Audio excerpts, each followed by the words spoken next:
Breaking news! What if I told you that one of the most beloved players in Baltimore, one of the cornerstones of this Ravens offense, might have already played his final snap in purple and black? What if I told you that behind the scenes, calls are being made, names are being floated, and a shocking trade could be just days away? And what if that trade involved Mark Andrews? This isn't just speculation. This isn't fan fiction. This is real, and it's happening right now, with the trade deadline closing in fast, and the Ravens facing one of the biggest decisions of the Lamar Jackson era. But before we dive deep into the bombshell details, make sure you hit that like button if you bleed purple and black. And comment below, would you trade Mark Andrews to fix the Ravens defense? I want to know what the flock really thinks. Alright, let's get into the chaos. So here's what we know. NFL insider Adam Schefter recently included Mark Andrews in a list of high-profile players who could be moved ahead of the trade deadline, which is just 3 weeks away, Tuesday, November 4th, 4 p.m. Eastern Time. And while the Ravens haven't officially put him on the block, Schefter's sources indicate that Baltimore would at least be willing to listen if the right offer comes along.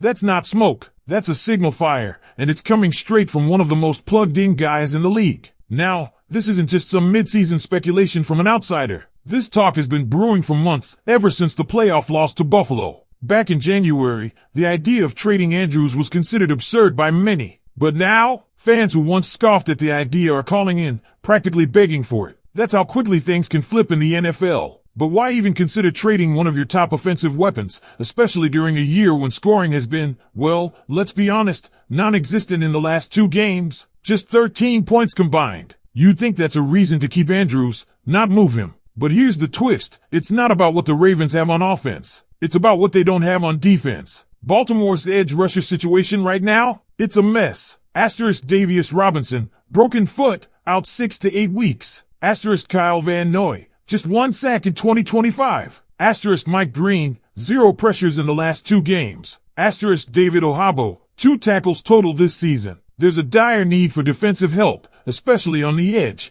and with a matchup against the Bears coming up fast in Week 8, the clock is ticking, and this is where Andrews becomes trade currency. Teams that wouldn't blink at draft picks might perk up at the chance to land a top-tier tight end like Andrews. Even with a slow start this season, he's posted 174 yards and 2 touchdowns in his last 4 games, still showing flashes of the elite talent we know. And there's another reason this trade could actually make sense: money. Trading Andrews would free up $7.1 million in cap space. Combine that with what Baltimore already has, and you're looking at $21 million in potential spending power. That's enough to not only bring in a replacement but possibly lock in a difference maker on defense. But here's the part that really stings. There was a better window to do this. 8 months ago, you would have gotten more value in return and saved more cash. Now, the trade value has dropped slightly, but the need for defensive help has never been greater. It's a tough pill to swallow for fans who've watched Andrews dominate year after year, but this could be the business move Baltimore has to make to stay competitive now. So who are the potential suitors? 2 teams stand out as realistic and intriguing destinations: the Tampa Bay Buccaneers and the Denver Broncos. Let's start with Tampa. This might be the most logical match. Baker Mayfield, yes, the same guy who threw to Andrews at Oklahoma, needs help desperately. His weapons are dropping like flies. Mike Evans, Mecca Egbuka, Chris Godwin, Jalen McMillan, and Bucky Irvin are all dealing with various injuries. Mayfield needs a reliable pass catcher yesterday, and Andrews fits that bill perfectly. If Baltimore is going to dance with Tampa, they should ask for edge rusher Yaya Diaby in return. Diaby leads the Bucs in sacks, has 5 tackles for loss, and brings the kind of energy Baltimore's defense needs right now. He's still developing, but the potential is massive, and unlike aging vets, he still has a ceiling to reach. Then there's Denver. Now, I know what you're thinking. They have Evan Engram. But let's be real, Engram hasn't delivered. Just 137 yards and 1 touchdown this year. Mark Andrews would be a significant upgrade, and Denver has the defense to let someone go. The name to circle? Jonathan Cooper. Through 6 games, Cooper has 4.5 sacks and is trending toward a double-digit sack season. He's exactly the type of young, hungry pass rusher that could immediately elevate Baltimore's front 7. And with Denver stacked on the D-line,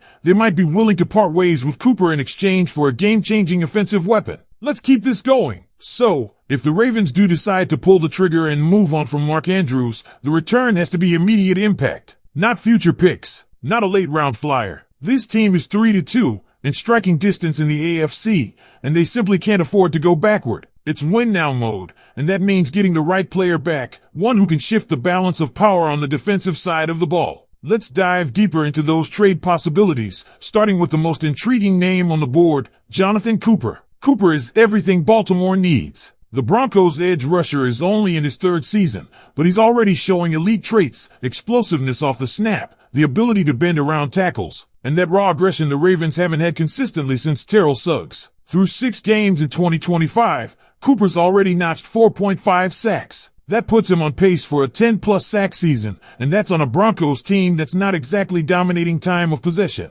Now imagine him in Baltimore's system, surrounded by guys like Roquan Smith, Justin Matabike, and Kyle Hamilton. Suddenly, this defense becomes dangerous again. Suddenly, opposing quarterbacks aren't sitting back in the pocket, untouched. The impact could be immediate and significant, and with Denver possibly looking to make a splash on offense to support Bo Nix, a swap of Cooper for Andrews, maybe with a pick involved, starts to make sense for both sides. But don't count out Tampa Bay. If anyone is desperate for an offensive jolt, it's Baker Mayfield. And again, that Oklahoma chemistry with Andrews is not something to overlook. They were electric together in college, almost telepathic in the red zone, and that familiarity could be the exact spark Tampa needs to stabilize their offense in a messy NFC South race. If the Bucs come calling, the Ravens must demand Yaya Diaby in return. Diaby isn't just a flash-in-the-pan rookie. He's a disruptive edge presence with a high motor and a strong frame. He leads Tampa in sacks and already has 17 total tackles, 5 tackles for loss, and 3 run stuffs this season. That's real production, asterisk not potential asterisk, not hype.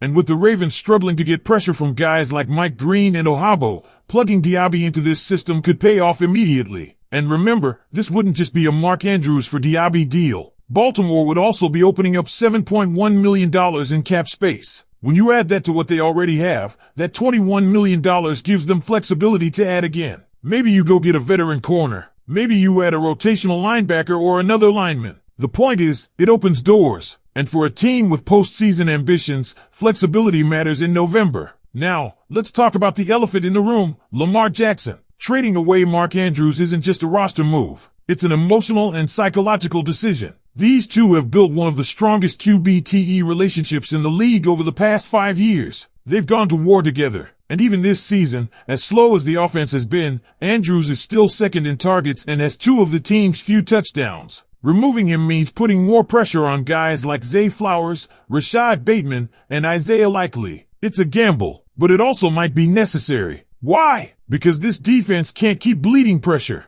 Baltimore's inability to collapse the pocket is giving QBs too much time, too much space, and it's undoing all the elite coverage work being done in the secondary. This team is built to dominate defensively, and it can't live up to that identity with zero edge production. So it comes down to this. Do you risk upsetting the offensive rhythm and your franchise quarterback to fix what's broken on defense? Or do you double down on your current personnel, hope the pass rush figures itself out, and keep one of the best tight ends in football? Here's the final thought. The Ravens are not in a rebuild. They're not planning for 2026. They have a roster right now that can win the AFC North and make a deep playoff run. And if trading a fan favorite, asterisk even a legend like Andrews asterisk, is what it takes to fix the biggest weakness on this team, then maybe